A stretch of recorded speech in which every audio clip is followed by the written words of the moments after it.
dia a dia da economia. Com Miriam Leitão.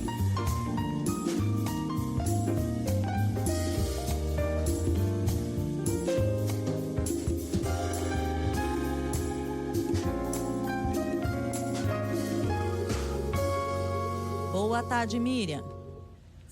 Boa tarde, Cássia. Boa tarde, Adédia. Boa tarde, ouvintes da Rádio CBN. Boa tarde, Miriam.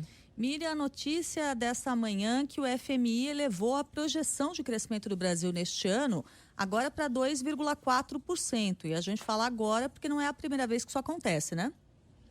Pois é, o crescimento do Brasil esse ano estava sendo previsto como muito mais baixo por causa de todas as crises. Primeiro, o choque de juros, né? A alta dos juros do país entrou esse ano já subindo muito a taxa de juros. A taxa de juros está em 15%, uma taxa de juros que normalmente derruba o crescimento. Então, essa foi a previsão dos economistas. Depois teve o tarifaço americano, que também afetaria. E afeta, de certa forma. Mas a economia tem mostrado força, capacidade, resiliência, né? Como se diz atualmente com muita frequência, mas resistiu a esses impactos. Então, a previsão é de um crescimento de 2,4%, um pouco mais do que o dado de junho, que era 2,3%. Mas veja, Nadédia e Cássia, que isso é menos do que o mundo, né? O Brasil continua crescendo menos do que o mundo. O PIB global vai crescer 3,2%. Eles achavam que era 3, passaram para 3,2%. Então, 2 pontos, 0,2 pontos percentual além do que estavam prevendo. O que aconteceu na economia do mundo esse ano? O discurso do Trump, assim que assumiu, de colocar tarifas muito altas, ameaçar o mundo inteiro e depois começar a realmente praticar isso, aplicando tarifas muito altas, fez a economia, fez vários economistas, institutos de pesquisa, todo mundo que acompanha a economia, falou o seguinte: isso aí vai reduzir o comércio global, isso reduz o crescimento global. Então, projetaram uma queda. E acontece que teve uma queda, teve uma perda de ritmo, mas na verdade não tão grande. E nesse caso é por isso que estão fazendo essa correção. Essa é uma adaptação. Diz que a economia mundial, e tanto a economia mundial como a economia brasileira, fez uma adaptação a essas tensões comerciais do mundo, né? De alguma forma, os empresários absorveram o custo na sua cadeia produtiva, assim, na redução, reduziram os seus lucros para incorporar parte do aumento de custo, né? Ficou mais caro para o consumidor, mas o empresário reduziu sua margem de lucro. Eles não podem fazer isso para sempre, isso é para o primeiro impacto, mas o fato é que todo mundo se movimentou na economia para que a economia não tivesse um impacto tão grande.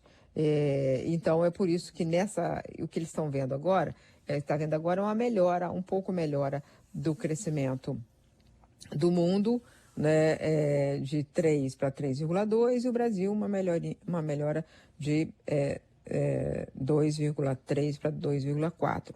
O fato de que, além de tudo que está acontecendo de incerteza no mundo, o país está com taxas de juros tão altas e mesmo assim está crescendo 2,4%, mostra a força da economia, Nadédia. E incerteza é a palavra não só para o Brasil, mas também para outras análises do FMI, né, Miriam? Quando fala, por exemplo, da América Latina e do Caribe.